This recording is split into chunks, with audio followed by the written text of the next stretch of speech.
मुंबई विकण्याची हिम्मत संजय राऊत तुमची नाही, तुमच्या बापाची देखील नाही. मुंबई ही महाराष्ट्राचीच आहे. आणि ज्या पद्धतीनं तुम्ही म्हणताय की मुंबई ही विकणार आहेत आणि बाळासाहेब ठाकरेंचे विचार आमच्याकडे आहोत, अहो तुम्ही वंदनीय हिंदू हृदय सम्राट बाळासाहेब ठाकरे यांचे विचार विकण्याचं काम केलंय. तुम्ही हिंदुत्ववाद विकला. तुम्ही हिंदुत्ववादाचे विचार सोनिया गांधींना विकले, राहुल गांधींना विकले, म्हणून तुमच्या पक्षाची ही अवस्था झाली आहे. बाळासाहेब ठाकरे यांचे विचार पुढे नेण्याचं काम देवेंद्रजी फडणवीस सातत्यानं करतायत.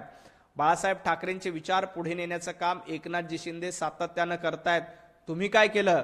तुम्ही महाराष्ट्र विकण्याचा प्रयत्न केला. तुम्ही मुंबई विकण्याचा प्रयत्न केला. तुम्ही पत्राचाळ विकण्याचा प्रयत्न केला. नव्हे, पत्राचाळ विकली आणि मराठी माणसाला घराच्या बाहेर काढलं. त्यामुळे मुंबई विकण्याची भाषा आणि वंदनीय हिंदू हृदय सम्राट बाळासाहेब ठाकरेंच्या विचाराची भाषा तुम्ही करू नका. तुमचे विचार आता दाऊदचे विचार झालेले आहेत. तुमचे विचार हे औरंगजेबाचे विचार आहेत.